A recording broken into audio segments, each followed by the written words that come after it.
कबीर स्वामी की जय।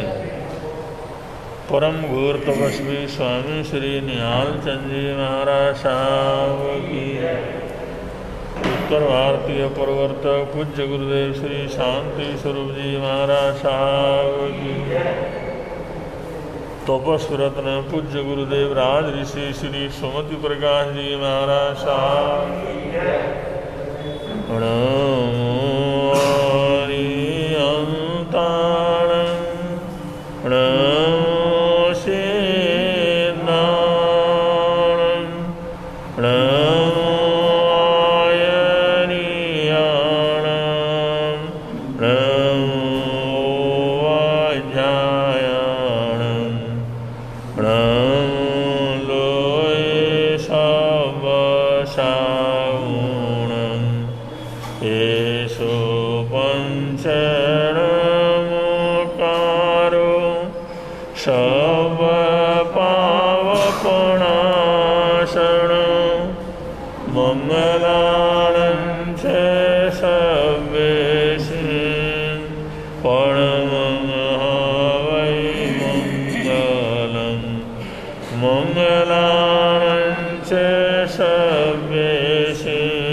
विहंगमवपुफेषु दानबत्ति श्रेणिरयाः वयं च भीतिं लभामो नयकुयुवहं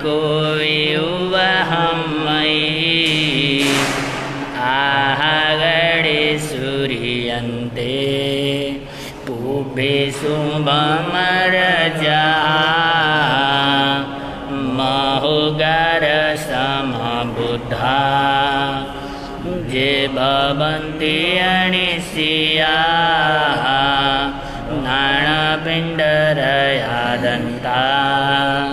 तेन बुझन्ति साणोति वे।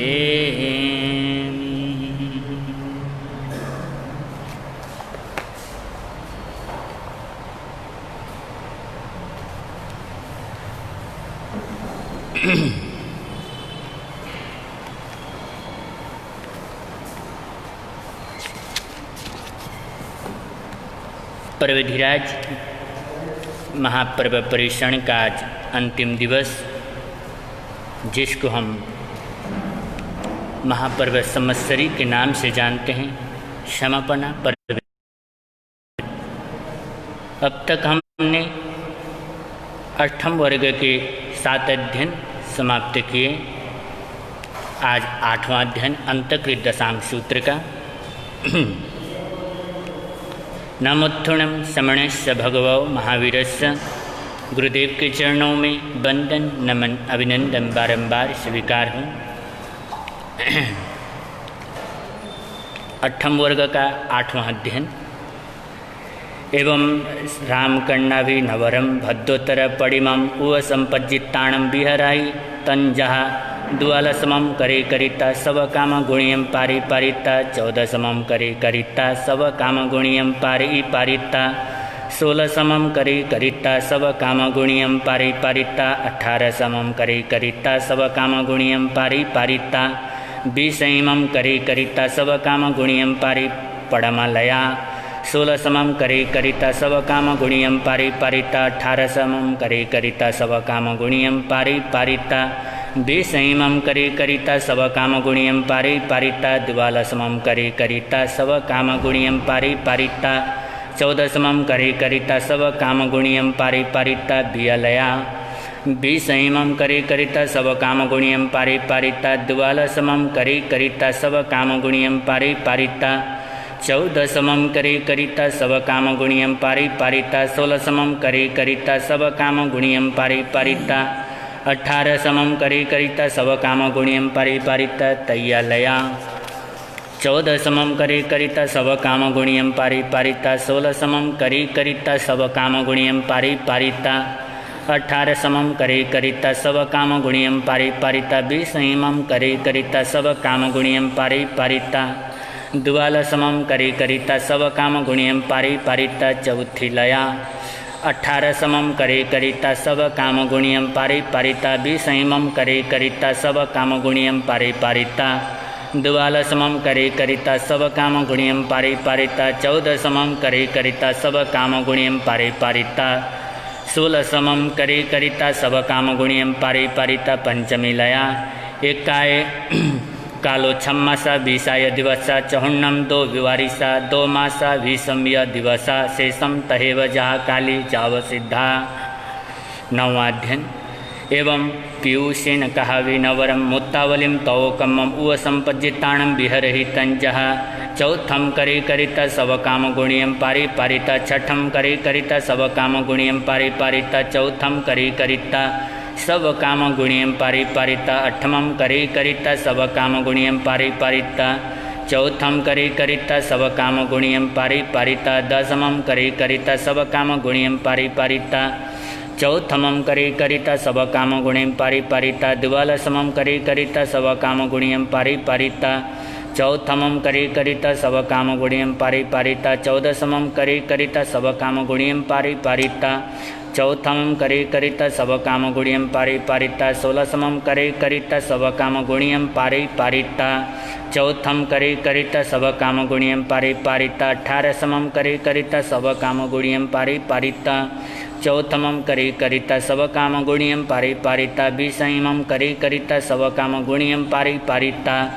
चौथमं करी करिता सब काम गुणियम पारि पारिता 22समं करी करिता सब काम गुणियम पारि पारिता चौथमं करी करिता सब काम गुणियम पारि पारिता 24समं करी करिता सब काम गुणियम पारि पारिता चौथम करी करिता सब काम गुणियम पारि पारिता 26मं करी करिता सब काम गुणियम पारि पारिता चौथम करी करिता सब काम गुणियम पारि पारिता 28मं करी करिता सब काम गुणियम पारि पारिता चौथम करी करिता सब काम गुणियम पारि पारिता 30मं करी करिता सब काम गुणियम पारि पारिता चौथमं करी करिता सब काम गुणियम पारि पारिता 32मं करी करिता सब काम गुणियम पारि पारिता चौथमं करी करिता सब काम गुणियम पारि पारिता 34मं करी करिता सब काम गुणियम पारि पारिता चौथम करी करिता सब काम गुणियम पारि पारिता चौथमं करी करिता सब काम गुणियम पारि पारिता 32मं करी करिता सब काम गुणियम पारि पारिता एवं ओस रे जाव चौथम करी करिता सब काम गुणियम पारि एकाए कालो 11 मासा पन्नरस्य दिवसा चहुन्नम तिन्निम वारिसा 10 मासा शेषम तहेव जाव सिद्धा। 10वां अध्ययन शास्त्र सम्मत के अनुसार अंतिम अध्ययन शास्त्रीय सम्मान के लिए खड़े होकर पढ़ने के प्रचलन है, तो इस वक्त तक खड़े हो जाएंगे।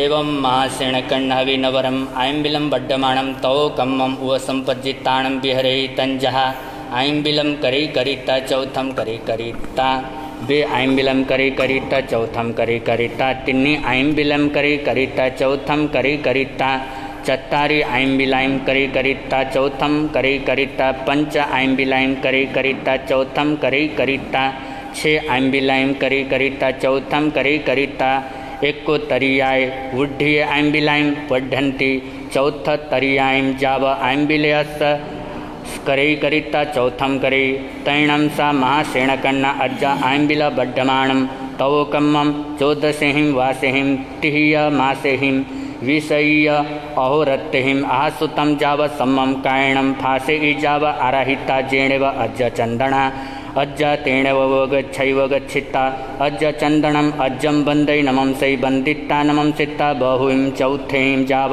भावेमाणे बिहरहि तैणं सा महासेण कन्ना अज्ज तेण ओरालेणं जाव उव शोभेमाणी चिठै तैणं तिसे महासेण कन्नाय अज्जाय अन्नया कयाईं पुवरत वरत काले चिंता जहा खंदयस्य जाव अज्ज चंदनम अज्ज आपुच्छै जाव संलिहणा कालम अण वकंखमखमाणी बिहरहि तैणं सा महासेण कन्ना अज्ज अज्ज चंदना अज्जाय अंत्ये समाई यमाय्याईं एकार सांगाईं अहिजित्ता बहु पडिपुण्णाईं सत्तरस वासाईं परियायं पालयिता पावणिता मसीयाय संलिहणाय अप्पाणं जोशिता सठ्ठिं भत्ताईं अणसणाय छेदिता जसठाय किरयी जावत तमठ्ठम आर हे चरिमम उत्सा साणी सासेहिं सिद्धा बुद्धा अट्ठय वासा आदि एकोत्तरीयाय जाव सत्तरस एसो खलु परियाओ श्रेणीय भज्जाण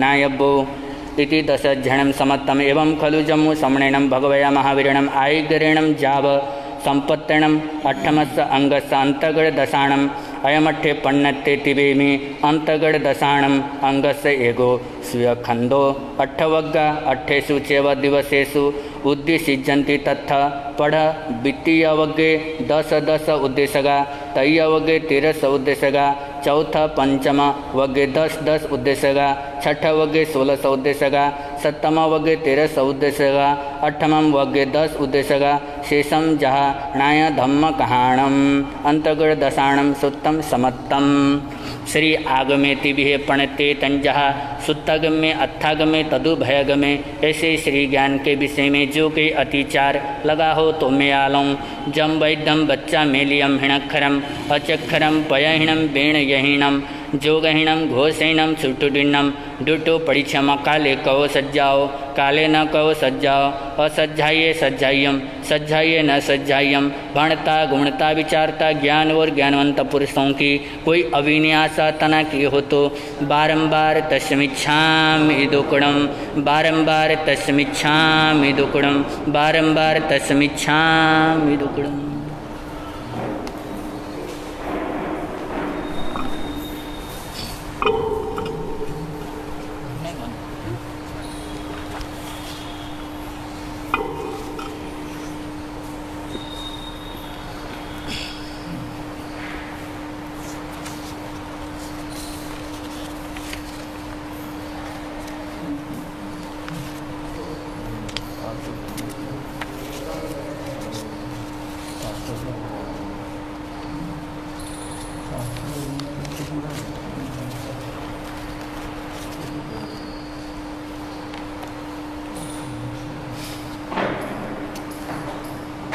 ओम नमो अरिहंताणं बोलो नमो शीर्षेधाणं ओम नमो अरिहंताणं बोलो नमो शीर्षेधाणं नमो आयर्याणं नमो उवज्जायाणं नमो लोय सबसाहुणम् ओम नमो अरिहंताणं एषो पंचनमोकारो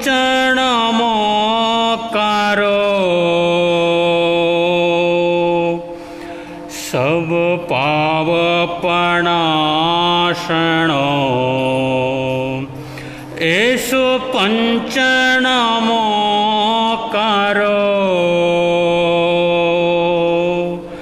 सब पावपनाशनो मंगलाणंच सब्बेसिं मंगलाणंच सब्बेसिं परमं हवै मंगलम् परमं हवै मंगलम् ओम नमो अरिहंताणं बोलो नमो श्री सिद्धाणम, नमो आयरियाणम, नमो उवज्जायणम, नमो लोय सब साहुणम। ओम नमो अरिहंताणम। पूज्य श्रवण संगीत सलाहकार विषम पितामह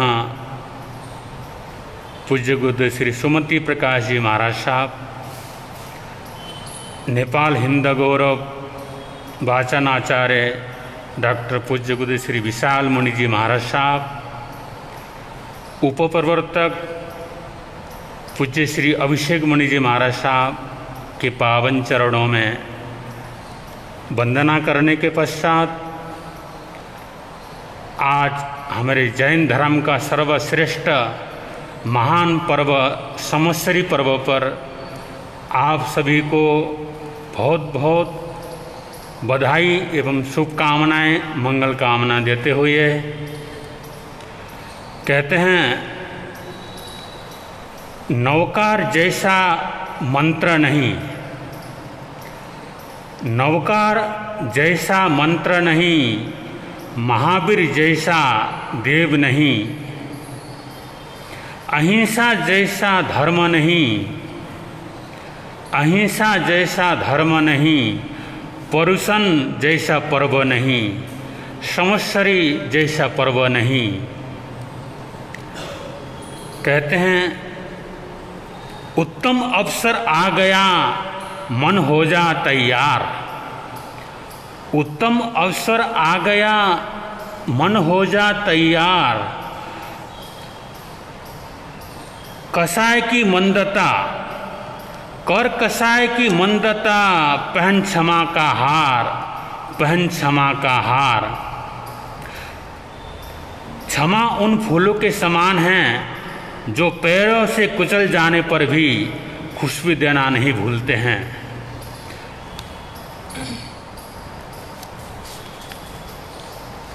औरों की बात छोड़ो, खुद को जरा टटोलो। औरों की बात छोड़ो, खुद को जरा टटोलो। लेकर क्षमा का सावन इस आत्मा को धो लो। औरों की बात छोड़ो, हर रोज धो रहे हो इस तन के मैल को तुम, लेकिन बढ़ा रहे हो इस मन पे मैल क्यों तुम। हर रोज धो रहे हो इस तन के मैल को तुम, लेकिन बढ़ा रहे हो इस मन पे मैल क्यों तुम। मन को मलिन करके, मन को मलिन करके क्या सुख मिलेगा बोलो। लेकर क्षमा का सावन इस आत्मा को धो लो। औरों की बात छोड़ो,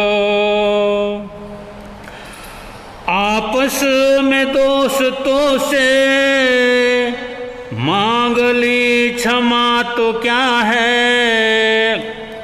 अपने विरोधियों को क्या तुमने मना लिया है। आपस में दोस्तों से मांगी क्षमा तो क्या है। अपने विरोधियों को क्या तुमने किया है। नाराज क्यों पड़ोसी, नाराज आज क्यों पड़ोसी, कोई गांठ है तो खोलो, लेकर क्षमा का साबुन इस आत्मा को धो लो। औरों की बात छोड़ो, खुद को जरा टटोलो, लेकर क्षमा का साबुन इस आत्मा को धो लो। अज सास ने बहू को क्या माफ कर दिया है, और क्या बहू ने अपना दिल साफ कर दिया है। अज सास ने बहू को क्या माफ कर दिया है, और क्या बहू ने अपना दिल साफ कर लिया है। बिखरे पड़े हैं मोती, बिखरे पड़े हैं मोती, माला जरा पिरो लो, लेकर क्षमा का साबुन इस आत्मा को धो लो। औरों की बात छोड़ो, खुद को जरा टटोलो, लेकर क्षमा का साबुन इस आत्मा को धो लो। औरों की बात छोड़ो। कहते हैं मिलकर रहोगे तो इस युग में सुख से जी सकोगे, मिलकर रहोगे तो इस युग में सुख से जी सकोगे, मिलकर रहोगे तो फटे हुए दिल को सी सकोगे, मिलकर रहोगे तो फटे हुए दिल को सी सकोगे। हमने या आपने चाहे जितना जहर उगला हो, हमने आपने चाहे जितना जहर उगला हो, मिलकर रहोगे तो हम उसे भी पी सकेंगे, मिलकर रहेंगे तो हम उससे भी पी सकेंगे। छोटी सी है जिंदगी, छोटी सी है जिंदगी, तकरार किस लिए? रहती है दिलों में दीवार किस लिए? रहती है दिलों में दीवार किस लिए? है साथ कुछ दिनों का, है साथ कुछ दिनों का, हम फिर सब जुदा जुदा। है साथ कुछ दिनों का, फिर सब जुदा जुदा। राहों में हम फूल बिछाएं, राहों में हम फूल बिछाएं, फिर सूल किस लिए, फिर सूल किस लिए? इस तरह से ये क्षमापन का दिवस हम सभी अभ्यास करेंगे। प्रैक्टिस करते करते, अभ्यास करते करते हमारे जीवन में क्षमा का भाव आता है और बैर विरोध दूर होता है। कहते हैं तुम हमको क्षमा देंगे, हम तुमको क्षमा देंगे, तुम हमको क्षमा देना। यह पर्व क्षमा का है, हम मिल के क्षमा करना। यह पर्व क्षमा का है, सब मिल के क्षमा करना।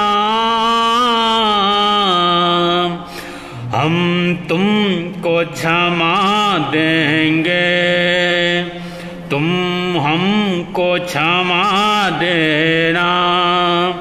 यह पर्व क्षमा का है, सब मिल के क्षमा करना।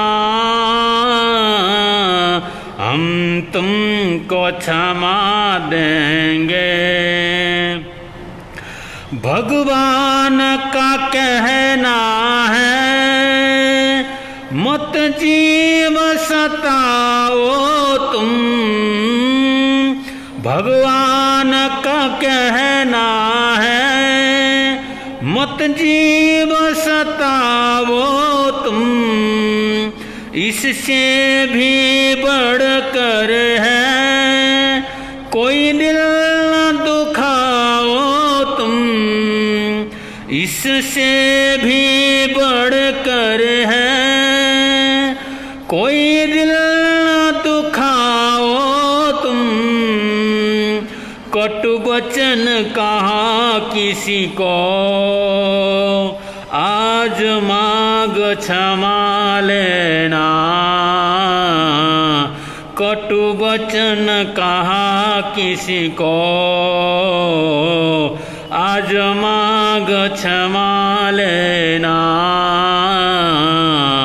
हम तुमको क्षमा देंगे, तुम हमको क्षमा देना। ये पर्व क्षमा का है, सब मिल के क्षमा करना।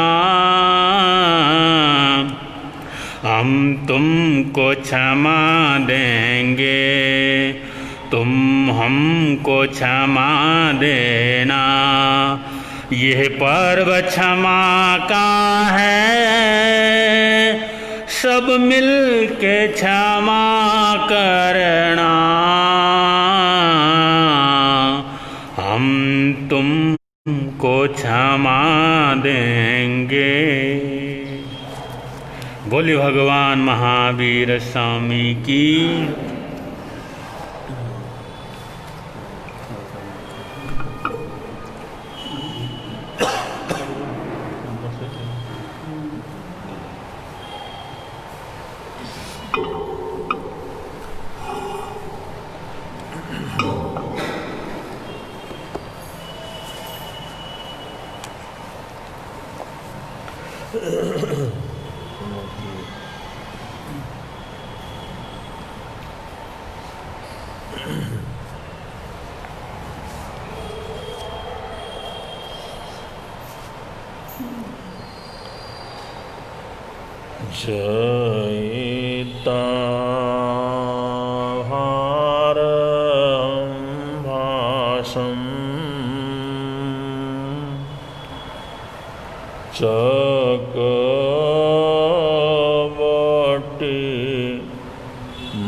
संवत्सरी महापर्व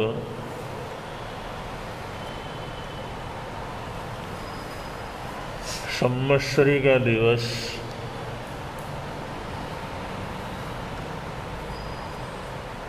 आत्मनिरीक्षण, आत्म आलोचना और क्षमा का पर्व है।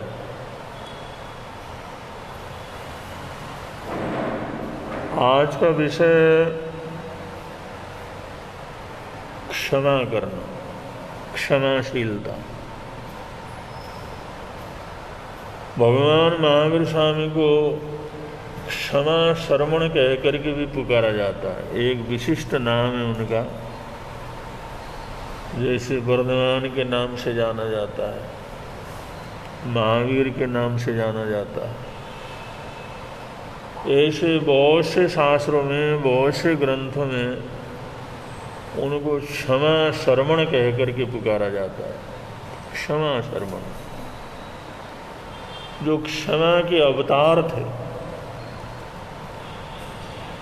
जिन्होंने क्षमा के द्वारा, सहनशीलता के द्वारा, प्रेम के द्वारा, सद्भावना के द्वारा संपूर्ण जगत का कल्याण किया। अनेक आत्माओं का आध्यात्मिक उत्थान किया। संख्यात असंख्यात लोगों के दिलों में धर्म की ज्योत प्रज्वलित की क्षमा के द्वारा।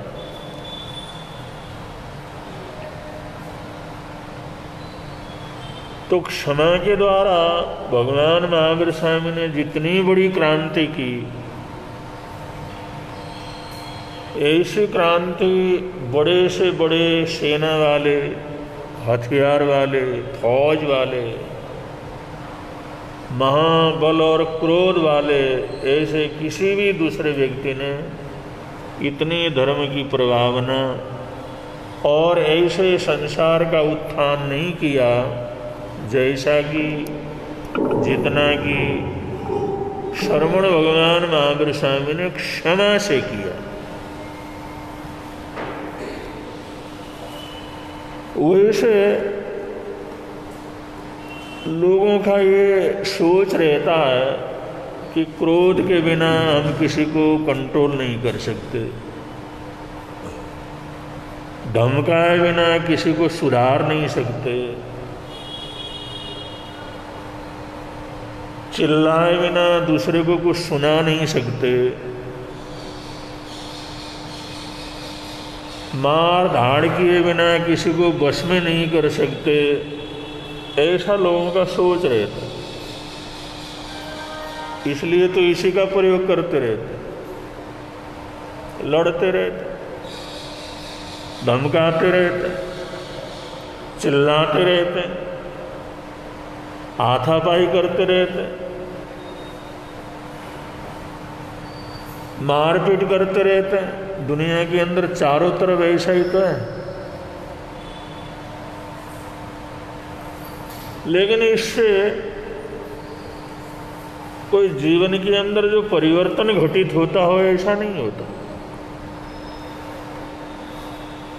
अगर हम बच्चा जैसे धीरे धीरे बड़ा होता है, उसको प्रेम से, क्षमा से, सद्भावना से उसको संवारे बिना, अगर हम क्रोध से ही, मार धाड़ से ही, थप्पड़ मार करके, सजा दे करके, उसको तकलीफ दे करके, भूखा रख करके सुधारना चाहें तो सुधरता नहीं है, क्योंकि उसके मन के अंदर खुन्नस पैदा होती रहती है। क्योंकि पिता लंबा चौड़ा है, तगड़ा है, अगर उसके सामने वो बोल तो नहीं सकता, लेकिन मन मन के अंदर गालियां देता रहता, मन मन के अंदर से बद्दुआएं देता रहता। और आगे जाकर के सेवा क्या करेगा, सहयोग क्या करेगा, संभालेगा क्या, श्रद्धा क्या रखेगा। अगर हम दूसरे को अपने प्रति श्रद्धाशील बनाना चाहते हैं तो पहले क्षमाशील होना बहुत जरूरी है। क्योंकि लड़ना मरना गाली गलौज करना, हाय तुगा करना, मार पिटाई करना, ये वीरता नहीं। क्षमा वीरस्य भूषणम, वीरों का जो लक्षण है, वीरों का जो भूषण है, वीरों का जो श्रृंगार है, बलवान का जो श्रृंगार है, वो तो ये है क्षमा। हमारे जीवन के अंदर कितनी क्षमाशीलता, इससे हम दूसरे को बदल सकते हैं।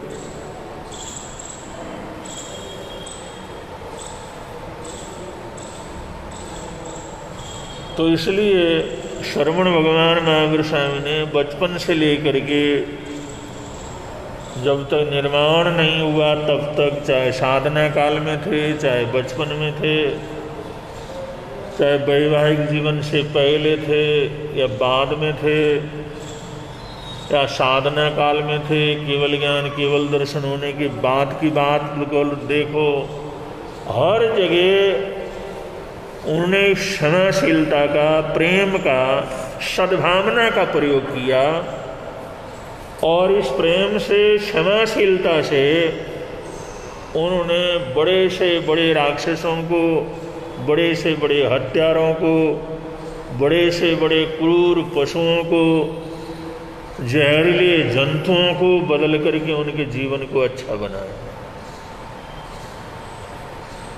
भगवान महावीर स्वामी जैसे चंडकौशिक सर्प के सामने गए, जो जहरीला सांप वाला था, जाते जाते लोगों ने, गडरियों ने, भेड़ बकरी जो चलाने वाले लोग थे उस जंगल के आसपास, उन लोगों ने बहुत समझाया, महात्मा जी आप इधर से मत जाओ, इधर से आप मत जाओ, इधर जो चंडकौशिक नाम का सांप पड़ा हुआ रहता है, बड़ा भयंकर है, किसी को छोड़ता नहीं है, और कोई भी आदमी इधर से जाता है तो बच करके आता नहीं है।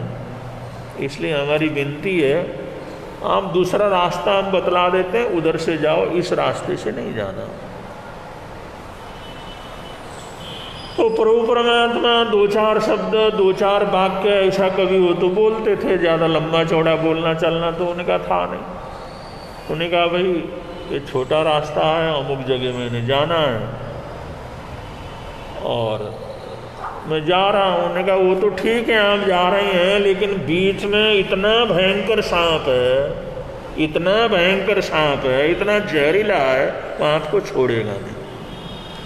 उन्होंने कहा जब हम उसको कुछ नहीं करते तो हमारे को वो क्या करेगा। उन्होंने कहा महात्मा जी इतना समझ जो आप में है, मनुष्य में है, उसमें नहीं होता, वो नहीं समझता इस बात को।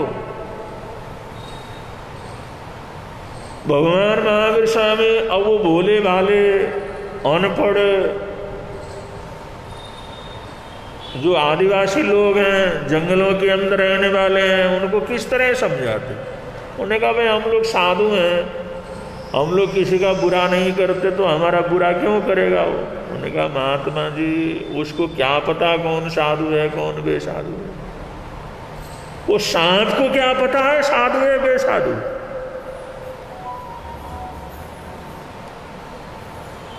इसलिए आप इधर से मत जाओ। उन्होंने कहा भाई मेरे को कुछ नहीं होता और मेरे को कोई तकलीफ नहीं होगी, कोई परेशानी नहीं होगी, छोटा रास्ता है, मैं इधर से ही क्या करता हूँ निकलता हूँ। अब जैसे तैसे जैसे जिनको समझ में आना था उनको समझा करके चले। वो कहते सोचते हैं ये महात्मा लोग वैसे जिद्दी होते हैं, अब मानते हैं नहीं, इनको मौत से भी डर नहीं लगता। चलो अब जानते हैं, हमने तो जो करना था कर दिया, हमने तो जो समझाना था समझा दिया, बतलाना था बतला दिया। अब किसी ने जानबूझ करके मरना हो तो उसमें हम क्या कर सकते हैं भाई, हमारा क्या उसके अंदर बस की बात है जब मानते ही नहीं है। अब ऐसा जैसे जैसे जिसने सोचना था सोचा। प्रभु परमात्मा जंगल के अंदर पनार गए। वो तो उस समय गए बील पर बैठा हुआ था और ऐसा सांप था, वो जब क्रोध करता था ना, जैसे उसको गुस्सा आता था, क्रोध करता था, तो क्रोध करने से आप लोग देखते हैं ना, क्रोध करने वाले का चेहरा लाल हो जाता है, आंखें लाल हो जाती हैं। क्रोध करते हैं तो ज़्यादा क्रोध करते हैं तो कांपने लग जाता है, गर्म हो जाता है। और वो तो इतना भयंकर था, उसको जैसे क्रोध करता था तो उसकी आंखों से ज्वालाएं निकलती, उसकी आंख से लपटें निकलती। वो जहर इतना था, वो जब क्रोध करता था, क्रोध करके देखता था तो आंखों से वो ज्वालाएं निकलती थीं। और जो वो जहर को ऐसे फेंकता था, दूर दूर के प्राणी जिनको कांटा भी नहीं है वो भी उसके प्रभाव से मर जाते थे। और कई दफ़ा तो आग लग जाती थी वहाँ पर, जैसे पत्ते वगैरह हैं। तो चारों तरफ का इलाका जला हुआ था, क्योंकि क्रोध करता था, इतना भयंकर क्रोध करता था।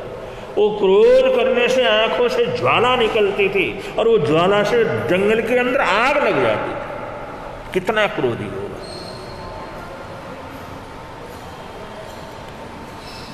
और भगवान महावीर स्वामी उस प्रदेश के अंदर गए और वो जानते थे क्रोध से, आग से कभी आग को बुझाया नहीं जा सकता। आग से आग को नहीं बुझाया सकता, जहर से जहर को मारा नहीं जा सकता। अगर पहले आग लग रही हो और आग फेंके तो आग थोड़ी बुझेगा। आग बुझाना हो तो उसके अंदर पानी चाहिए, शीतलता चाहिए। जहर को दूर करना हो तो जहर को मारने वाला अमृत तत्व चाहिए। जहर से जहर को थोड़ी मारा जा सकता। तो भगवान महावीर स्वामी का ये कहना था, ये बचपन से ही कहते थे। जब वो खेल रहे थे बच्चों के साथ, राजकीय बच्चों के साथ, तभी एकदम कोई जहरीला सांप खेतों के अंदर निकल आया, मैदान के अंदर निकल आया। और जैसे सांप निकला, वो काला सांप, तो भागो वर्धमान भागो, चलो सांप निकला, भागो। सारे के सारे भागे खड़े हुए। अब वो खेल चल रहा था, जोरदार खेल चल रहा था, और कौन जीतेगा कौन हारेगा एकदम निर्णय की बात थी। उस समय हाव अल्लाह मच गया, चलो भागो, चलो भागो भागो। वो खेल सब भूल गए और सारे के सारे और अकेले वर्धमान वहाँ पर रह गए। और उनको डर था कि वर्धमान को न मारे न काटे हो, इसलिए दूर जा कर के खड़े हो गए। वर्धमान सांप आया है, भागो, ये काला सांप है, भागो। वहीं खड़े रहे। तो उन्होंने कहा भागो यहाँ से। उन्होंने कहा हम क्यों भागें, हमने थोड़ी बिगाड़ा है इसको कुछ, हम थोड़ी इसको तकलीफ दे रहे हैं, हमने कोई तकलीफ थोड़ी दिया है, हमारा क्रोध थोड़ी, हम इसको थोड़ी मार रहे हैं, तो हमारे को क्यों करेगा। अरे ये ऐसा नहीं होता, ये काला सांप है और ये जहरीला सांप है, किसी को भी मार लेता है, इसको थोड़ी पता होता है। उन्होंने कहा पता नहीं, जैसे हमारी अपनी आत्मा है, ये भी तो पचेंद्रिय है, इसके अंदर भी तो मन है, इसके अंदर भी तो सुनने की शक्ति है, इसके अंदर भी तो देखने की शक्ति है। पचेंद्रिय के हिसाब से तो जैसे हम पचेंद्रिय हैं, ऐसे ये भी पचेंद्रिय है। जब हम जो है किसी को कोई तकलीफ नहीं देते, कोई तकलीफ नहीं देता है तो उसको कुछ नहीं करते, तो हम इसको तकलीफ नहीं देंगे, ये हमारे को क्यों तकलीफ देगा। और वो बच्चे तो दूर दूर से चिल्लाते रहे, भाई इसके समझ में नहीं आता, ये कुछ न कुछ उल्टा सीधा बोलता रहता है। उन्होंने कहा कुछ नहीं करता है, मैं दिखा देता हूँ। वो धीरे धीरे पास में गए, पास में जाके खड़े हो गए। उन्होंने कहा अरे मर जाएगा तू, अरे मर जाएगा तू, तेरी माँ रोएगी, हमारे को गाली देगी, ऐसा मत कर। लेकिन उन्होंने कहा नहीं। और जब दोस्त होता है, जब मानता नहीं तो तू तड़ाक करके लोग क्या करते हैं, पूछते हैं। वो तो बच्चे ही थे सारे। उनको गालियां दे करके, कठोर शब्द दे करके भी हटाने की कोशिश की। लेकिन वर्धमान ने कहा देखो, हम अगर किसी को कुछ न करें तो कोई हमारा कुछ नहीं कर सकता। और उसने उस काले सांप के पास गए और उसने कहा भाई यहाँ ऐसे घूमोगे तुम तो लोग तुम्हारे को देखेंगे, मारेंगे, तो ऐसे थोड़ी घूमना है। ऐसे प्रकाश में, ऐसे जो मैदानों के ऊपर आओगे, खेल के मैदानों में आओगे, बाहर घूमेगे तो कोई तुम्हारे को छोड़ेगा नहीं। इसलिए तुम अपने जंगले में जाओ, चलो वहाँ छोड़ के आता हूँ, आ जाओ मेरे हाथ में। और जैसे वो कर रहा था, सिर उठा हुआ था, उन्होंने हाथ किया तो हाथ में आ गया और हाथ में उठा करके वो दूर ले जा करके छोड़ करके जिस समय आ गए तो बच्चे भागे भागे आए, कांटा तो नहीं, जहर तो नहीं चढ़ा, कांटा तो नहीं, कांटा होगा, कुछ न कुछ तो हुआ होगा। उन्होंने पलट पलट करके देखा, आगे से पीछे से सब देखा, लेकिन वर्धमान बिल्कुल ठीक था। उन्होंने कहा देखो भाई, जहर भी तभी काम करता है जब हमारे अंदर जहर हो। वो बच्चों को समझाते थे, क्योंकि वो तो 3 ज्ञान के धनी थे, वो तो वैज्ञानिक थे, वो तो महापंडित थे। वो दुनिया के अंदर जितने ग्रंथ हैं, जितने सिद्धांत हैं, उनको तो जन्म से ही सब कुछ याद था। तो उन्होंने कहा देखो, अगर कोई दूसरा, अगर उसका जहर है, जहर थोड़ा सा हो जाता तो मर जाते। अरे मर जाते क्या, जब मेरे अंदर जहर नहीं तो जहर थोड़ी काम करेगा। देखो, दूसरे का जहर मारता नहीं, हमारा जहर ही हमारे को मारता। ऐसे समझाते। लोगों के समझ में नहीं आता था जल्दी जल्दी, लेकिन बहुत से समझ भी जाते थे। वो कहते सांपों के जहर से हम नहीं मरते, बल्कि हम अपने ही अंदर के जहर से क्या करते हैं, मरते। आज का विज्ञान नहीं मानता कि अगर जो है बाहर का जहर है, लेकिन अंदर हम जहर पैदा न करें। जहर पैदा कर, गुस्सा आएगा तो जहर पैदा हो जाएगा, भयभीत होंगे तो जहर पैदा हो जाएगा, और जो क्रोध आने लगेगा तो भयभीत जहर पैदा हो जाएगा, डरने लगेंगे तो भय पैदा हो जाएगा। ऐसा जब होता है ना, तो हमारे शरीर के अंदर जहर पैदा हो जाता है। विज्ञान कहता है एक माता अगर ये 4-6 घंटे पूरी तरह से क्रोध के अंदर पागल हो, क्रोध के अंदर जो है बड़बड़ा रही हो, क्रोध के अंदर जल रही हो, वो छोटे बच्चे को जो दूध पिलाती है, वो अगर ऐसी अवस्था के अंदर दूध पिला दे तो उसका बच्चा मर जाएगा।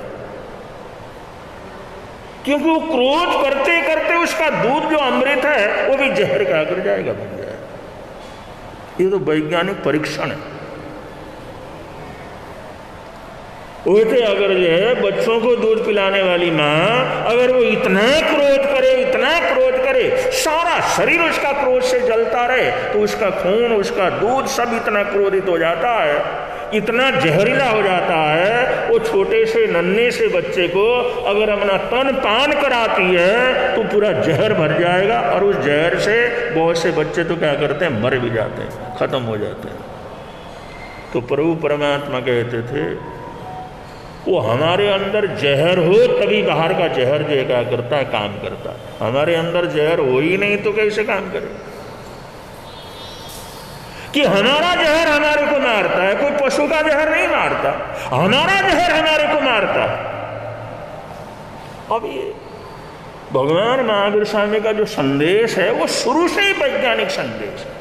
आज वैज्ञानिक लोग हजारों तरह के प्रयोग करते हैं, तब जाकर के जो सिद्ध होता है, वो सब प्रभु परमात्मा तो शुरू में ही कहते थे। उन सबको बतलाया, कोई सांप के जहर से हम नहीं मरते, अपने अंदर जो जहर पैदा होता है उस जहर से हम क्या करते हैं, मरते हैं। वो डर से पैदा हो जाता है, भय से पैदा होता है, क्रोध से पैदा हो जाता है, ईर्ष्या से पैदा होता है, जलन से पैदा होता है। ऐसा जलन करने से जहर होता है, और उस जहर का भी जिस समय संपर्क हो जाता है तो अग्नि प्रज्वलित हो जाती है, और उस जहर से हम क्या करते हैं, मरते हैं। वो बाहर के नहीं, अंदर के जहर से हम क्या कर लेते हैं, मर लेते हैं। एक कथानक सुनाया करते थे गुरु महाराज। जैसे 2 लड़के थे, वो पहले ज़माने के अंदर जैसे कमाई करने के लिए बाहर चले जाते थे, तो कुछ भाता वगैरह लिया और बाहर चले गए। तो जाते जाते काफ़ी दूर चले गए, शाम का टाइम हुआ, कहीं रुकने की जगह नहीं मिली, और वहाँ पर खड़े थे। तो एक बाई जो है कुछ अपने आंगन के अंदर सफाई कर रही थी। उसने सोचा भाई ये नौजवान यहाँ के तो नहीं है, पता नहीं कहाँ के क्या है, किस तरह से, गांव के तो है नहीं ये लड़के। तो उन्होंने कहा बेटा क्या बात है, कहाँ से आए हो? उन्होंने कहा माँ हम जो है यात्री हैं और अमुक जगह के लिए निकले हैं, रात हो गया, अब हमारे पास कोई साधन नहीं है, तो हम सोच रहे हैं कहीं थोड़ी सी साधन मिल जाए तो रात गुजार करके क्या करें। उन्होंने कहा बेटा कोई बात नहीं, इतना सोचने की क्या बात है, तुम्हारा ही तो घर है, आओ बैठो, रात को आराम से बैठ करके क्या करना, चले जाना। अब उनको इतने प्रेम से उस बूढ़ी माँ ने इतने प्रेम से बैठा बैठा करके उनको जो है खाने के लिए पीने के लिए उनके जो रहने की व्यवस्था वगैरह कर दी। वो लड़के भी बड़े खुश प्रसन्न हो गए। देखो जान नहीं पहचान नहीं, कितनी भाग्यशाली आत्मा है, इसने हमारे को बैठा कहा ऐसा ला कि हम माँ के पास ही क्या कर गए। उनको भी बड़ी खुशी हो गई, बड़ी प्रसन्नता हो गई। वो कहने लगे सुबह सुबह हमने क्या करना। उन्होंने कहा अरे इतने दूर से आए हो और सारा दिन चल के आए हो, सुबह दिन निकलने दो, मैं भोजन वगैरह बना दूंगी, कुछ भाता वगैरह बना दूंगी और लेकर के आराम से तुम क्या करना चले जाना। उन्होंने कहा नहीं माँ, तुमने इतनी सेवा की, इतना कुछ किया, हम तो जिंदगी भर तुम्हारा देना क्या कर सकते, नहीं दे सकते, लेकिन सुबह अंधेरे अंधेरे हमने यहाँ से क्या करना है, निकलना है। और पहले साधन तो ऐसे थे नहीं। उस माँ ने सोचा भाई ये बेचारे हैं विदेश जाने के लिए चले हैं, सुबह सुबह निकलेंगे, अब कुछ होगा नहीं, खाएंगे पिएंगे नहीं, पता नहीं आगे जा कर के कुछ मिलेगा नहीं मिलेगा। उसने रात को ही जो है क्या कर दिया, उसने सोचा कुछ न कुछ तो करना पड़ेगा। उसने दही पिलो ली। उन्होंने कहा चलो इनको अच्छी लस्सी बना करके क्या कर लेती हूँ, पिला देते हैं, लस्सी पिएंगे। और लस्सी की अपनी ताकत होती है, जिसमें पानी पुनी न पड़ा हुआ असली दूध हो, उसका लस्सी तो लस्सी और ताकतवर क्या करता है होता है। दूध तो नहीं पचा सकते, लस्सी पचा सकते हैं। और लस्सी को तो अमृत कह करके पुकारा गया, दूध को बल्कि लस्सी को कहा गया। तो जिस समय रात को उसने जो है फटाफट जो अपना दूध था उसको बिलोया और बिला करके जो अच्छी लस्सी तैयार की, चलो जाते जाते इनको लस्सी पिला दूंगी। और जो जाते जाते उसने लस्सी उनको अंधेरे अंधेरे वो तैयार हो गए और जो भी तैयारी करना कर लिया, उनको लस्सी उनको भर भर के दे दिया, भाई पी लो, एक एक दो दो गिलास जितना भी लो पी लो, और जिससे तुम्हारे को अच्छा आराम रहेगा। उन्होंने कहा ले जाना हो तो साथ में ले जाओ, थोड़ा सा और भी है। उसने कहा एक बर्तन में बांध देती हूँ, ले जाओ। उन्होंने कहा नहीं, हम ले करके नहीं जाते, भाई आपने पिला दिया, बस इतना बहुत है, इतना पर्याप्त है। पी करके क्या हो गए, चले गए। और चले गए वो, और इधर जो इस समय दिन निकला, सब कुछ हो गया, अपना छोटा बहुत सुबह का काम किया। और जो माई सोचने लगी चलो भाई वो लस्सी पड़ी हुई है और किसको क्या करना, चलो अपना पी लेते हैं। वो लस्सी जिस समय निकाला तो उसके अंदर सांप के जो है शरीर के थोड़े थोड़े टुकड़े टुकड़े, वो सांप जो है मच गया था उसमें, वो लस्सी में अंधेरा था, गांव का इलाका था। बाई दी वे किसी कारण से कोई जहरीला सांप उसके अंदर, छोटा सांप पड़ गया, और उसको तो पता नहीं, अंधेरा था, कोई बिजली वगैरह तो थे नहीं। और उसने सोचा चलो भाई इसको मत देती हूँ, वो मत लिया मदानी से, तो उस दही के साथ साथ वो सांप भी क्या कर गया, मर गया। अब अंधेरे में कुछ नहीं पता, पेट भर करके खूब जी भर करके वो लस्सी पी करके माँ ने बनाया है, इतने मेहनत की है, सुबह सुबह उठ के बनाया, उसने जी भर के दोनों ने खूब लस्सी पी। और लस्सी पी करके वहाँ से निकले बड़े खुश, बड़े प्रसन्न, इतने प्रसन्न, इतने प्रसन्न, इतने खुश, भाई हमारे को तो इतना शकुन हुआ, अगर मिट्टी में भी हाथ डालेंगे तो हमारे को सोना मिल जाएगा, माँ का आशीर्वाद मिल गया है, ऐसा है। वो तो वहाँ से चले गए। और इधर वो माँ जिस समय पीने लगी तो उसने देखा इसके अंदर तो सांप, उसको बड़ा दुख हुआ, उसको बड़ा भारी दुख हुआ है, भगवान मैंने कितना बड़ा अपराध किया, अपने संतान को मारने का मैंने अपराध किया, कितने में ना समझ, कितने अविवेकी हूं, इतने जल्दी जल्दी किया, देखा भी नहीं, परखा भी नहीं, उसको उलट पलट करके देखा भी नहीं, मैंने कितना काम किया। इसलिए तो भगवान कहते हैं कोई भी काम करना हो तो उससे पहले यत्न रखो, देखो, कभी कोई अनाज बनाना हो, दाल बनाना हो, जो कुछ भी बनाना हो तो कुछ हम ठाप है तो मैंने पहले करके रखा हुआ, तैयार करके रखा हुआ, तो बनाते समय जरा क्या कर लो, देख लो। ये 5 समितियां जो बनाई है ना, ये सिर्फ साधु के लिए नहीं है, ये गृहस्थियों के लिए भी है। वो तुमने भी जब भी कोई काम करना है, जब भी कुछ बनाना हो तो आंखों से देखो और देख करके करो, कभी इस प्रकार की गलती क्या कर जाए। बिना देखे करते हैं, बिना समिति के करते हैं तो कहीं ना कहीं कुछ न कुछ गड़बड़। उसको 2-3 दिन तो बेचारे ने कुछ खाया पिया नहीं, पता भी निकाला भाई इधर कोई मर गए हो, किसी को जहर चढ़ गया हो, कुछ हुआ हो, कोई यात्री आए उनको जाकर के पूछती थी इधर तुमने कुछ सुना तो नहीं, कुछ देखा तो नहीं, इस रास्ते के अंदर 2 युवक गए उनको तकलीफ वगैरह हुई हो, परेशानी हुई हो, कुछ अता पता क्या हुआ। और वो लड़के गए 6 महीने तक अपना काम नाम किया, अच्छी कमाई वगैरह कर ली, अच्छी कमाई करके लौट रहे थे। लौटते लौटते उन्होंने सोचा भाई इस माँ ने जो है हमारे को इस गांव के अंदर हमारे को अच्छी तरह से लस्सी पिला करके भेजा था, भोजन कराया था, रात को सुलाया था, इतनी सेवा की थी, चलो माँ के पास जाते हैं, उसको कुछ न कुछ भेंट भी ले करके जाते हैं, उनको दे देते हैं और यहाँ से अपने घर को जाएंगे। उसी हिसाब से वहाँ पर जिस समय पहुँचे और जिस समय पहुँचे शाम का टाइम हुआ, वो आकर के उन्होंने उनके परी पहना वगैरह की और जिस समय किया और जिस समय वो भेंटना वगैरह दी और शाम का थोड़ा समय था, उन्होंने कहा भाई कहाँ कैसे किस तरह से, वो तो माँ बेचारी भूल गई थी, पता नहीं क्या हुआ, मर आ गए, वो तो पता नहीं क्या हुआ, जहर खाए तो उनके तो मर आ गए होंगे। और जिस समय थोड़ा सा परिचय माँ तूने पहचाना नहीं, तेरे दोनों बेटे पहले हम आए थे ना, हमारे को लस्सी पिला करके भेजा था, और जिस समय सब बातें बतलाई, उन्होंने कहा लस्सी पी, तुम लस्सी पी करके गए थे, अरे तुम जिंदे हो, तुम ठीक हो, बिल्कुल ठीक हो। अब उसको तो आंखों में आंसू आए, देखने लगी कुछ हुआ तो नहीं, ये तो नहीं हुआ, वो तो नहीं हुआ, तकलीफ तो नहीं हुई, परेशानी तो नहीं हुई, उल्टियां तो नहीं हुई, कोई तकलीफ तो नहीं। उन्होंने कहा क्यों कह रही है ऐसा? उन्होंने कहा बेटा अनजानपने के अंदर तुम्हारे को जहरीली लस्सी मैंने क्या कर दिया था, पिला लिया था, वो जहरीला सांप जो उसके अंदर था वो लस्सी गलती से मैंने पिला दिया था। उनका जहरीला सांप का लस्सी पिला दिया तूने।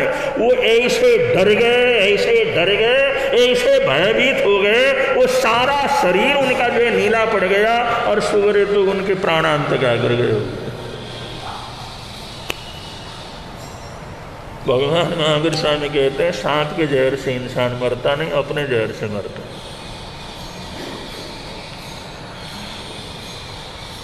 और सांप के जहर से मरना होता, जहरीली चीज़ों से मरना होता तो आँख के रजवाड़े में वही राणा लोग थे जिन्होंने मीरा को जहर दे दिया। ऐसा जहर दिया जो भी खाए पिए मुंह में लगे तो तक्षण क्या हो, नष्ट हो। लेकिन वो जहर भी पी लिया क्योंकि उसके अंदर तो प्रेम ही प्रेम था, प्रेम ही प्रेम था। उसके अंदर तो ईर्ष्या द्वेष ऐसी कोई चीज झूठ ऐसा कुछ नहीं था, अमृत ही अमृत भरा हुआ था। साक्षात जहर भी पी लिया लेकिन उसने क्या बना दिया, सब न मरी, न घायल हो गई, न तकलीफ हो गई, न पेट दर्द हुआ, न उल्टियां हो गई। तो श्रवण भगवान महावीर स्वामी कहते हैं क्षमा के अंदर इतनी ताकत है, क्षमा करने से, प्रेम करने से इससे अमृत पैदा होता है। सत्संग करने से, स्वाध्याय करने से, अच्छी भावनाओं में रहने से हमारे जीवन के अंदर अमृत पैदा हो जाता है। और भगवान महावीर स्वामी गए और जिस समय वो जंगल के अंदर वो खड़े हो गए थोड़ी देर, वो जहरीला सांप ने देखा, उसको जैसे खुशबू वगैरह जो भी आई और वहाँ से निकला और निकल करके जैसे देखा, और वो बहुत लंबे समय के बाद देखा था क्योंकि उसको देखते ही सब लोग भागते थे। अब वो अगला अड़ करके खड़ा है तो उसको क्रोध आने लगा, आकर के उसने फुंकारा मारने लगा, फिर भी जो हिला नहीं तो उसको और गुस्सा आया। वो देखता मेरे से डरता नहीं है, वो क्रोध इतना आया आंखों से जो है जहर भी निकलने लगा, लेकिन उसका कोई प्रभाव क्या हुआ, क्योंकि भगवान महावीर स्वामी के अंदर जहर नहीं था। वरना तो उसके फुंकार से ही पक्षी मर जाते थे, पशु मर जाते थे, लेकिन उसने फुंकार भी मारा, पूरी तरह से जहर भी फेंक करके मारा, लेकिन वो तो हिले नहीं। और आखिर के अंदर उसने डस ही डाला उनको। अब तक तो डसने की जरूरत ही नहीं पड़ती थी उसको, लेकिन डस ही डाला उसने, डस डाला। लेकिन डसने के बाद भी भगवान महावीर स्वामी को उसका कोई प्रभाव क्या हुआ, बल्कि उनका खून जो उसके मुंह में लगा तो उसका क्रोध अपने आप शांत होता चला गया। वो जो महावीर को डसा उसने, वो पूरी तरह से जिस समय डसा, दांत मारे और उससे जो उनका खून उसके मुंह में लगा, वो खून लगने से वो खून के अंदर ऐसा अमृत था, वो इतने शांतिवान थे, वो अमृत के कलश थे, उसका क्रोध धीरे धीरे धीरे धीरे क्या हो जाता है, शांत हो जाता है। भगवान महावीर स्वामी आशीर्वाद देते हैं, अपना हाथ उसके ऊपर कर देते हैं, संबुझ जग जाओ। वो मन से आशीर्वाद दिया, उसके मन के ऊपर प्रभाव पड़ा। वो भी पचेंद्रिय प्राणी था और जैसे देखता रहा देखता रहा देखता रहा, वो आशीर्वाद देते रहे, जग जा चंद्रघोष, जग जा। तो कभी साधु था, लेकिन क्रोध के कारण तेरी गति हो गई है, जग जा, अपने पिछले जन्म को देख। उसके सिर के ऊपर जैसे जैसे हाथ रखा, वो हाथ की औरा जैसे उसके सिर के ऊपर पड़ती चली गई, वो जो परमाणु जैसे उसके अंदर चढ़ते चले गए, वो इतना शांत हो गया, इतना शांत हो गया कि उसको पिछले जन्म का उसको ज्ञान हो गया, जाति स्मरण ज्ञान। अरे मैं तो साधु था, मैं तो श्रमण था, मैं तो त्यागी था, मैं तो गोचरी करके भोजन करता था, मैं तो संयम की पालना करता था, महाव्रतों को पालता था, तपस्या करता था, लेकिन वो क्रोध मैंने भयंकर किया, उस क्रोध के कारण मेरी गति ये हो गई, और होते होते आज इस तरह के सांप की भव के अंदर पहुंचा। उसने मन मन से प्रार्थना की, वो साधु तो नहीं बन सकता, लेकिन श्रावक के सब व्रत मेरे को क्या कर दो, बचकान करा दो। आज के बाद मैं किसी को मारूंगा नहीं, आज के बाद किसी को काटूंगा नहीं, आज के बाद किसी के ऊपर क्रोध करूंगा नहीं, आज के बाद किसी के प्रति दुर्भावना नहीं लाऊंगा। बस कुछ भी मेरे को मार भी दे, लेकिन फिर भी मैं प्रतिकार क्या करूंगा, नहीं करूंगा। वही सांप था, भगवान महावीर स्वामी का संपर्क मिला, उसके अंदर से भाव जगे, अंदर से ही पचखान कर लिया, अंदर से ही उसने प्रतिज्ञा कर ली, क्योंकि जाति स्मरण ज्ञान हो गया था तो सब उसको पता लग ही गया था, और इस तरह से किया। और वो जो बाद में जो ऐसा होता था, वो अंदर को मुंह करके बाहर शरीर को छोड़ करके पड़ा रहता था। तो ये क्षमा पर्व का मतलब, भगवान महावीर स्वामी ने तो क्षमा से, प्रेम से, सद्भावना से पता नहीं कितने राक्षसों को या बदला, कितने यक्षों को बदला, कितने भूत प्रेतों को बदला, कितने ऐसे दुनिया भर का तकलीफ देने वाली आत्माएं थी, उन लोगों के जीवन को बदला, कितने राजा महाराजाओं को बदला, और कितने चोर उचक्कों को बदला, कितने डाकुओं को बदला, और कितने लोगों के अंदर ज्ञान की ज्योत क्या करी, प्रज्वलित करी, क्षमा के द्वारा, प्रेम के द्वारा, सद्भावना के द्वारा। तो भगवान महावीर स्वामी कहते हैं, भाई अगर इस तरह से हमेशा क्षमा नहीं कर सकते तो कम से कम कभी कभी प्रयोग तो कर लिया करो। जैसे एक बड़ा सेठ है, बड़ा सेठ है, धन संपन्न है, उसके आगे पीछे रहने वाले सब लोग हैं। जब वो अपने कारखाने में जाता है, फैक्ट्री में जाता है, या खेतों में जाता है जहाँ मजदूर वगैरह काम कर रहे हैं, कारखाने में कर्मचारी काम कर रहे हैं, अगर किसी की गलती हो जाती है, कुछ होता है, तो ऐसे लोगों को कहता रहता, अरे उसको वो जो नौकर चाकर है ना सामान्य, उसके पता नहीं उसके नीचे कितने नौकर हैं, उसके नीचे नौकर काम करने वाला, उनको धमकाता है, इतनी बुरी तरह से धमकाता, शर्म नहीं आती तेरे को, ये कर रहा है, ऐसा कर रहा है, अगला थल थल कांप जाता है। उसको इतना क्रोध करने की क्या जरूरत, वो तो इतना करे, भाई नौजवान इसको अगर ऐसे करता तो ठीक नहीं रहता, ऐसी गलती करते, ऐसा करोगे तो कैसे काम चलेगा। अगर इतना बोल दे तो अगला पानी पानी हो जाएगा, अगला तो पानी पानी हो जाएगा। सेठ ने मेरे को इस तरह से कहा, और वहां पर धमकाने से, करने से शायद बदले ना बदले, लेकिन प्रेम से उसको समझा दो। अरे उनके लिए गाली गलौज करने की जरूरत क्या, जे आंख के इशारे से अगले की नौकरी चली जाती, तुम जरा सा इशारा कर दो अगले की नौकरी चली जाती है। उस आदमी को धमकाने की क्या जरूरत है, उसको तो थोड़ा सा इशारा कर दो, प्रेम से इशारा कर दो, वो भगवान मानेगा कि हमारे सेठ तो भगवान, वो तो शांति के अवतार है। हमसे इतने प्रेम से बोलते, हमारे को नहीं धमकाते, हमारी गलती को इतने प्रेम से करते हैं, वो तो उनको भगवान मानना शुरू करेगा, कानों में हाथ लगाएगा, आज के बाद मर जाऊंगा लेकिन दोबारा गलती में क्या करूंगा, नहीं करूंगा। हम अपनी ताकत, अपनी शक्ति, अपना बल वो छोटी छोटी बातों में, गुस्सा करने में, लड़ने में, झगड़ने में, मारने में, पीटने में क्या कर लेते हैं, लगा लेते हैं। अरे कहाँ हम मालिक हैं, कहाँ हमारे को देखते ही एक बार आंखें तरेर करके देखो, अगले के प्राण कांपने लग जाते हैं, वहां पर गुस्सा करने की क्या जरूरत है, वहां पर गाली गलौज करने की क्या जरूरत है, वहां पर तो प्रेम से समझा दो, इशारा कर दो, उसको ये कहने का भाई देख बेटा ये जो गंदगी है कल से नहीं रहना चाहिए, इतनी बात बहुत है।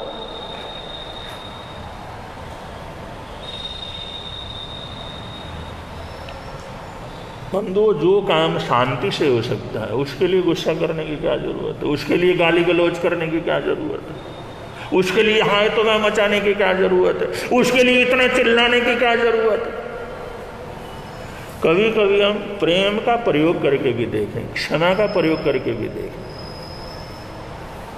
अगर ये कभी तुम्हारे नौकर से, चाकर से कभी बढ़िया गिलास एकदम टूट गया, हमेशा तो धमकाते हो, एक आध बार अगर ऐसी घटना घट जाए उसको अपने पास बुलाना, वो सोचेगा भाई अब तो जूतियाँ पड़ी मेरे सिर के ऊपर, उसको गले से लगाना, बेटा कोई बात नहीं, तेरे को लगा तो नहीं, तेरे को तो चोट नहीं लगी ना, अरे ये चीज़ तो बनती बिगड़ती, ये तो इंसान से ही तो टूटता है, क्या बात हो गया, आगे से तो ध्यान रखना।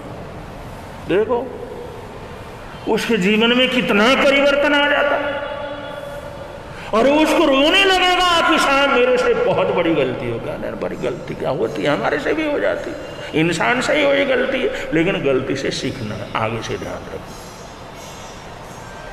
इतने से क्षमा से, इतने से प्रेम से, इतने सद्भावना से अगले का जीवन तक पूरा का पूरा क्या कर जाता है, बदल जाता है।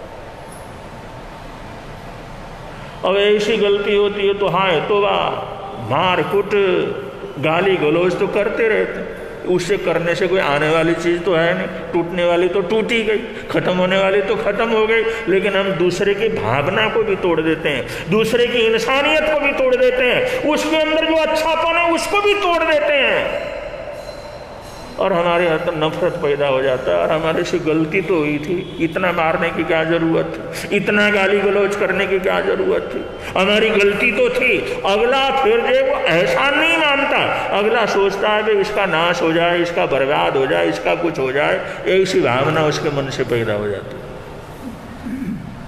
इसलिए आज का दिन है क्षमापना का दिवस है, संवत्सरी महापर्व है। क्षमा कर सकें ये बहुत बड़ी ताकत है।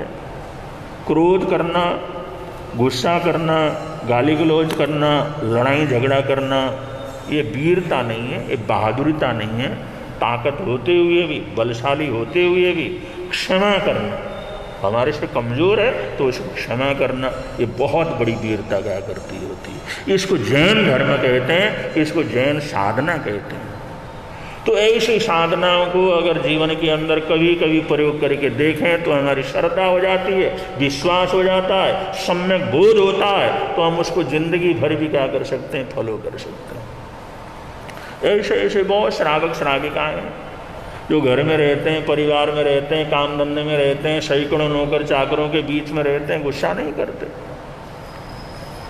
और वो लोग कहते हैं भाई हमारी जो मालिकन है वो तो क्या है, देवी हैं, वो तो देवता रूप हैं, उनका क्या कहना, उनके तो दर्शन करने से हमारे को सुकून मिलता है, लोग प्रशंसा करते हैं।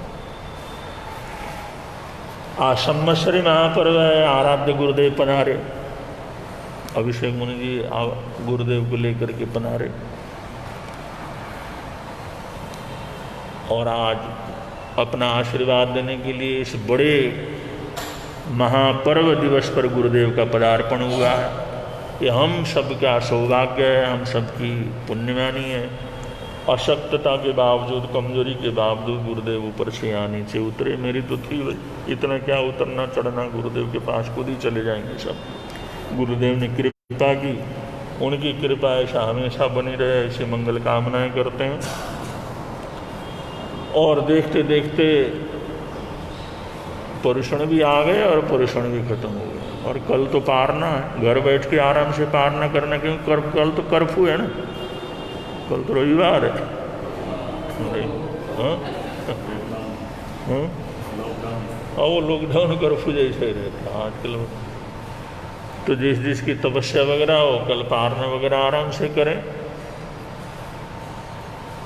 सुखी रहें, आनंद में रहें। ऐसी हार्दिक हार्दिक मंगल कामनाएं, सद्भावनाएं, इन्हीं मंगल कामनाओं के साथ आज के प्रवचन को हम यहाँ पर विराम दे रहे हैं। बड़े प्रेम से आप लोग बोलेंगे, मिलता है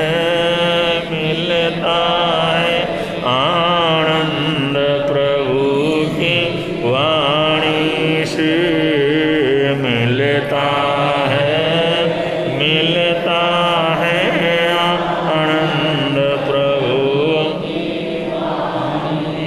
घर में लगता प्यारा प्यारा, धर्म में लगता प्यारा प्यारा, पापों की वह बहती धारा, पापों की वह बहती धारा, हो जाती है बंद प्रभु की वाणी से, हो जाती है बंद प्रभु की वाणी से, मिलता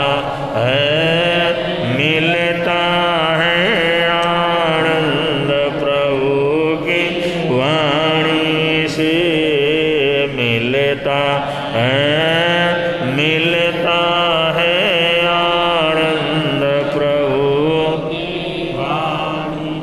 प्रवर्तक शांति गुरुवर प्यारे, प्रवर्तक शांति गुरु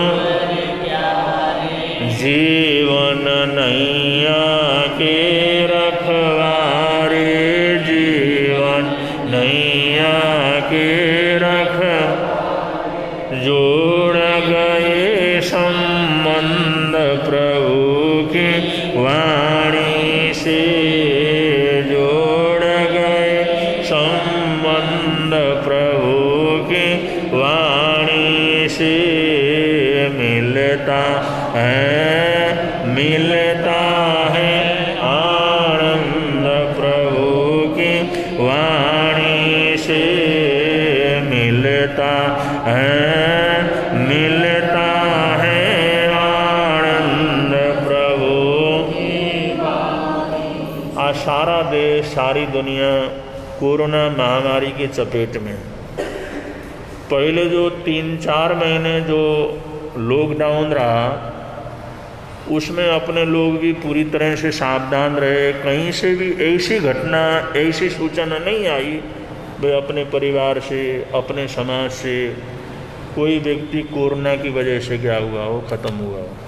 ये लॉकडाउन निकलने के बाद अब जो है हमारे बहुत से ऐसे लोग, वो जो कर्मठ कार्यकर्ता थे, समाज के नेता थे, या जो है पशु गो सेवा वगैरह करने वाले थे, परोपकार करने वाले थे, जनता की सेवा करने वाले थे, या हर तरह से संपन्न थे, किसी का 40 में, किसी का 50 में, किसी के 60 में, ऐसे बहुत लोगों की मौत इस पीरियड के अंदर क्या हुई है। पहले ऐसा नहीं था। वो जो 2 महीने जो रहे उसमें कोई ऐसी सूचना नहीं आई, कोई सूचना ऐसा नहीं आई। हमारे को ऐसा लगा बिल्कुल इस समय हमारा समाज पूरी तरह से सुरक्षित है। लेकिन ये 2 महीने में काफ़ी लोग जो समाज के गणमान्य लोग हैं, समाज को संभालने वाले लोग हैं, साधु संतों को सेवा करने वाले लोग हैं, और जो बहुत से और परोपकार के अंदर काम करने वाले ऐसे कर्मठ लोग हैं, वो भी इस चपेट के अंदर आकर के अपने जीवन को पूरा कर चुके हैं। अब वो बढ़ भी रहा है और वो ठीक भी हो रहा है, दोनों ही बातें हैं। लेकिन फिर भी सावधानी जरूर रखना चाहिए। लगता है ये सारा चतुर्मास, ये सारा साल इसी जो कोरोना के चपेट के अंदर ही क्या हो जाएगा। और साधु सतियाँ करीबन जहाँ जहाँ जिनका चतुर्मास था वहाँ पर तो पहुँच ही नहीं सके। हाँ, जहाँ जहाँ पर भी ऐसी परेशानी हुई, जहाँ जहाँ पर भी साधु संत पहुँचे, वहाँ के संघ ने, चाहे बड़ा हो चाहे छोटा हो, उन्होंने पूरी तरह से साधु संतों की व्यवस्था की हुई है। और पहले तो हम कहीं भी जाते थे, कहीं भी चाहे 10 किलोमीटर चल के जाओ, 15 किलोमीटर चल के जाओ, 20 किलोमीटर चल के जाओ, सबसे पहले लोग पूछते थे महाराज प्रवचन किस समय करोगे, प्रार्थना किस समय, प्रवचन किस समय, क्लास किस समय। वो सारा का सारा हमारा कोई बोचरी पाने के लिए पूछने से पहले प्रवचन पूछते, भैया हमने कोई लिया या नहीं लिया, पारना हुआ या नहीं हुआ, वो नहीं, प्रवचन कब है, किस समय प्रवचन है। लेकिन ये जो साल है और ये जो चतुर्मास है, इसमें तो अगर कोई साधु संत कहे भी भाई प्रवचन में आ, प्रवचन करना, उन्होंने कहा महाराज आराम से रहो, आराम से रहो। और क्योंकि ये जो समय इतना जो खराब है, इसमें कुछ गड़बड़ शड़बड़ हो गया तो मुश्किल हो जाएगा। भाई आप सुरक्षित हैं तो हमारा समाज सब सुरक्षित है। और जो यहाँ तक भी हर जगह पर जहाँ पर कभी कोई चौका वगैरह नहीं चलता था, श्रावकों ने श्राविकाओं ने साधु साथियों को समझाया, इस हालात में आप जिद नहीं करोगे, समय के अनुसार अपने को ढालने का प्रयत्न करोगे। अगर ऐसे समय के अंदर घूमे फिरे गोचरी पाने के लिए इधर उधर गए, कुछ हुआ तो उसका जो बहुत तकलीफ हो जाएगा। इसलिए जो है जहाँ पर कभी चौका वगैरह नहीं चलता था, कभी नहीं चलाते थे, गांव के आसपास के घर भी हैं, लेकिन फिर भी जो संघों ने चौके खोले। उन्होंने कहा समय के अनुसार आपको बदलना होगा, समय के अनुसार समाज के लिए और अपने लिए आप लोगों को ऐसे नहीं जाना। कोई बहुत जरूरी इधर उधर बाहर हुआ तो ठीक है, वरना क्या करते महाराज, पास ही तो घर है, पास ही तो घर है, ये तो रहा, ऐसे करते करते 3-4 किलोमीटर चलवा देते थे। घर फरसने के लिए हमारा घर फरसो, हमारा घर वहाँ पे, हमारा घर फरसो, हमारा घर फरसो, खूब घुमाने फिराने में रहता था। लेकिन अब सब मना करते नहीं, आने जाने की कोई ज़रूरत नहीं, आप अपना धर्म ज्ञान स्वाध्याय करें, गोचरी के लिए कहीं जाने की ज़रूरत नहीं। बहुत ज़रूरी हो तो आप जाएं, वरना हमारा चौका चाला हुआ है, उसके से अंदर क्या करो। तो अपने समाज ने समय के अनुसार, द्रव्य क्षेत्र काल भाव के अनुसार समाज ने पूरे निर्णय लिए, बड़ी समझदारी से निर्णय लिए।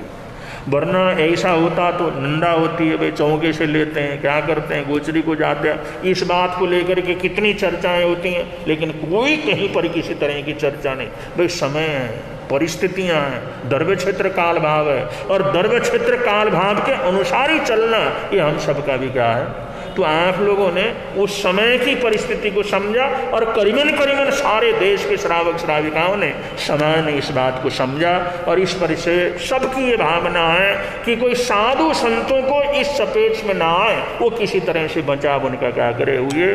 तो इस प्रकार से आप लोग सेवा में लगे हुए हैं, सारा देश सेवा में लगा हुआ है, और ऐसा खुला तो कहीं पर भी नहीं है। और कहीं पर वो इसे जोर ज़बरदस्ती से कुछ शुरू किया तो बात अलग है, लेकिन फिर भी उसको बंदिश वगैरह पूरी तरह से है। तो इस कोरोना का जैसा वातावरण है, तो गुरुदेव यहाँ पर विराजमान है, और आने जाने वाले जैसे जिसकी अनुकूलता होती है आकर के दर्शन का लाभ भी लेते हैं। और हम भी किसी को ऐसा क्या करते नहीं कहते भाई आओ दर्शन करो, ये करो वो करो, क्योंकि वातावरण ऐसा है। और किसी के कहने से कहीं आते हैं जाते हैं, कुछ हो जाता है तो बड़ा, वरना इतना जो है हजारों गाड़ियाँ रोज चलती थी, सारी गाड़ियाँ ठप पड़ी हुई हैं, सारे जहाज ठप पड़े हुए हैं, सारे देश के अंदर ऐसे हालात है। तो उसमें ये हमारा प्रवचन होना न होना, आना न जाना, इसका कोई मायने क्या करता रखता नहीं।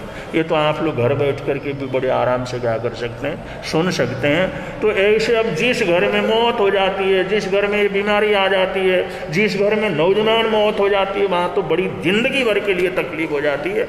इसलिए जो सरकार की तरफ से जो निर्देश है उसका बराबर क्या करना है, पालन करना है। और आप लोग सुखी रहें, आनंद में रहें, ऐसी हार्दिक हार्दिक मंगल कामनाएं। उदयपुर का हमारा बहुत लंबा जो दाना पानी का संयोग था, तो यहाँ पर हमारे को आए हुए एक चतुर्मास पूरा हुआ, दूसरा चतुर्मास हमारे क्या चालू है। और कब तक यहाँ का दाना पानी है कुछ कह नहीं सकते, लेकिन जो है राजस्थान के अंदर पहली बार आए, और जो ऐसा चतुर्मास, ऐसी अनुभूतियाँ, और जो कभी गुरुदेव का मन भी नहीं लगता था एक जगह रुकने से, लेकिन जो है यहाँ पर इतने महीने हो गए सबका मन लगा हुआ, कोई नहीं आता जाता फिर भी मन लगा। ऐसा नहीं भाई अरे क्या फंस गए क्या हुआ कब, हमारे को तो ये भी पता नहीं लगता तारीख कौन सा चल रहा है, आज बार कौन सा है, वरना तो मन न लगे तो होता है ना आज इतना तारीख ऐसा हुआ, पूछना पड़ता है आज कौन सी तारीख है भाई। तो बहुत अच्छी तरह से प्रवास के अंदर आराध्य गुरुदेव विराजमान है, स्वास्थ्य लाभ गुरुदेव ने प्राप्त किया है, थोड़ी तकलीफ हो गई थी लेकिन अब ठीक है, स्वास्थ्य सबका ठीक ठाक रहे, संत मुनिराज सब सुख शांति से हैं, तो समाज में सब प्रकार की सुख शांति आनंद मंगल का वातावरण रहे, ऐसी मंगल कामनाएं हैं। और जो आप लोग वार्षिक जो है, क्योंकि संवत्सरी में वार्षिक संवत्सरी में कुछ न कुछ दान पुण्य वगैरह करते हैं, हर साल करते ही होंगे ना, अब के तो जब आते ही नहीं तो दान पुण्य कहाँ से करेंगे, लेकिन फिर भी समाज को खर्चे तो होते ही हैं, समाज के लिए तो चाहिए, समाज की व्यवस्था समाज साधु सतियों की या जो भी समाज की व्यवस्था उसके लिए ज़रूरत तो पड़ती है। तो आज संवत्सरी का दिन है, आप लोग आए हैं तो समाज को जो हमेशा हर साल का जो दान पुण्य पट्टी लिखाते हैं दिल खोल करके लिखाएं, और जो नहीं भी आते हैं उन लोगों को भी कह देना चाहिए कि आप लोग जो वार्षिक टिप्पणी वगैरह लिखाते हो देते हो वो जो समाज को दे दो, और जिससे समाज का काम भी क्या करता रहे चलता रहे। ऐसी हार्दिक हार्दिक मंगल कामनाएं सद्भावनाओं के साथ अब आराध्य गुरुदेव अपना मंगल पाठ दे रहे हैं, और गुरुदेव का मंगल पचखान आज का पचखान करवा रहे हैं। पहले आज के एक आसन का पचखान, जिन भाई बहनों का आज का एक आसन किसी का हो तो एक आसन का पचखान, आज के आयमिल का प्रत्याख्यान, आज का उपवास, आज के उपवास का प्रत्याख्यान, आज का तिव्यार उपवास।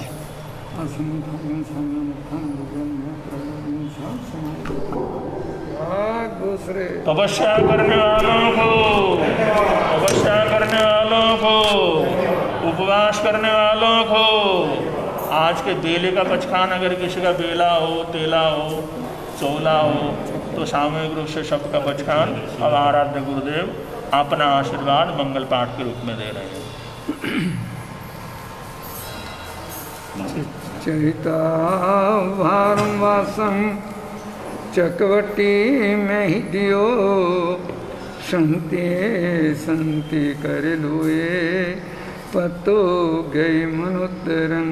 चरिता भारवासं चकवटी में ही दियो, संते संति कर लुए पतो गई मनुतरं। नमी उना सुर सुर गर्भ भूयग परिवंद्य, गय क्लेशे आर्य सिद्धार्य वजय सब सामनम। चैका भारवासं चकवटी में ही दियो, शांति शांति कर लोए पतो गए मनुतरम।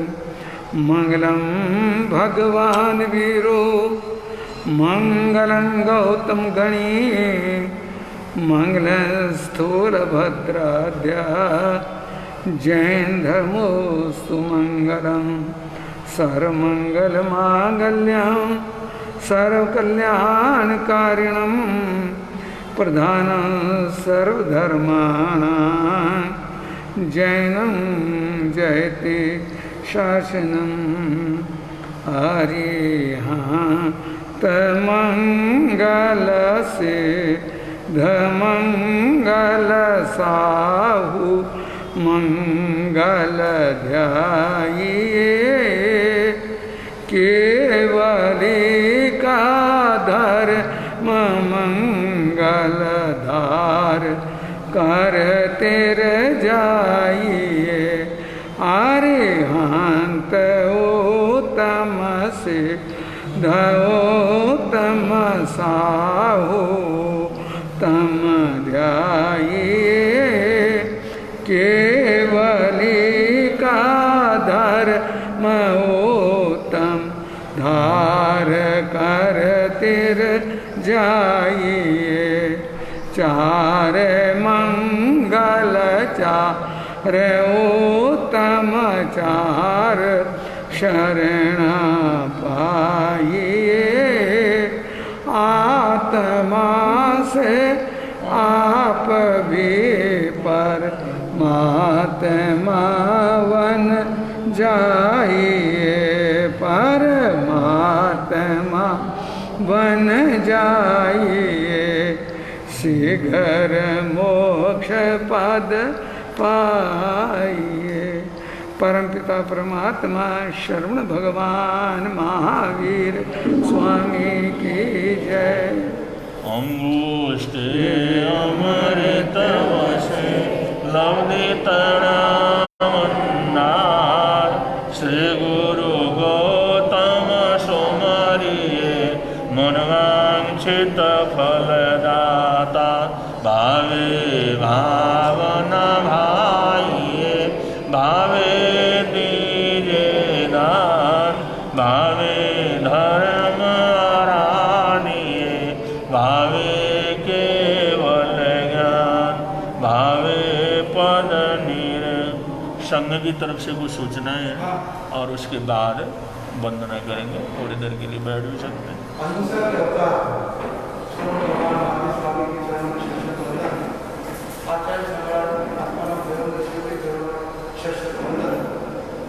जय दिवाकर।